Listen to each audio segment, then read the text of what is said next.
கிஸ்வா Saudi அரேபியால மெக்கால இருக்கிற புனித காபாவோட வெளிப்புறத்தை மூடக்கூடிய ஒரு பெரிய கருப்பு துணிக்கு பெயர் தான் கிஸ்வா.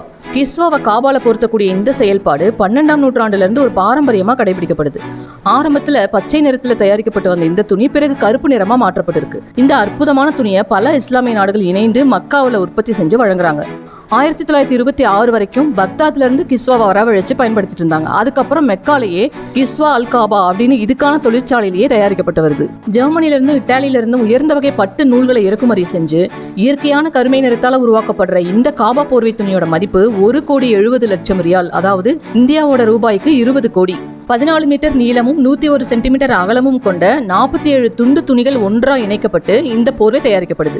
மொத்தம் 658 சென்டிமீட்டர் நீளம் கொண்ட இந்த துணியில 670 கிலோ பட்டு நூலும் 15 கிலோ அசல் தங்க ஜரிகை இழைகளும் வெள்ளி நூல்களும் பயன்படுத்தப்படுது. மொத்தம் 160 பணியாளர்கள் இதுக்கு நியமிக்கப்படுறாங்க. 6 to 8 மாதங்கள் எம்ப்ராய்டரி வேலை நடக்குது. தங்க இழைகள் கொண்டு புனித குரான் வசனங்கள் எம்ப்ராய்டரி செய்யப்பட்டிருக்கு. ஒவ்வொரு வருஷமும் குறிப்பா ஹஜ்ஜின் போது இந்த துணி மாற்றப்படுது. ஒரு முறை போர்த்தின துணியை மறுமுறை போர்த்த மாட்டாங்க. ஆரம்ப காலகட்டங்களில் பழைய போர்வையை பல துண்டுகளா வெட்டப்பட்டு ஹஜ் பயணிகளுக்கு மட்டுமே கொடுத்துட்டு இருந்தாங்க. பிற்பாடு கிஸ்வாவை தயாரிக்கிற பாரம்பரிய குடும்பத்தை சேர்ந்தவங்களுக்கும் முக்கிய பிரமுகர்கள்கிட்டையும் ஒப்படைக்கப்பட்டது. கிஸ்வா என்பது இஸ்லாமிய புனித சின்னங்கள்ல ஒண்ணு. இந்த துணி இஸ்லாமிய கலாச்சாரம் மற்றும் பாரம்பரியத்தின் அடையாளம். காபாவை மூடும் கிஸ்வாவை பார்க்கறது ஒரு ஆன்மீக அனுபவம்னு சொல்லப்படுது.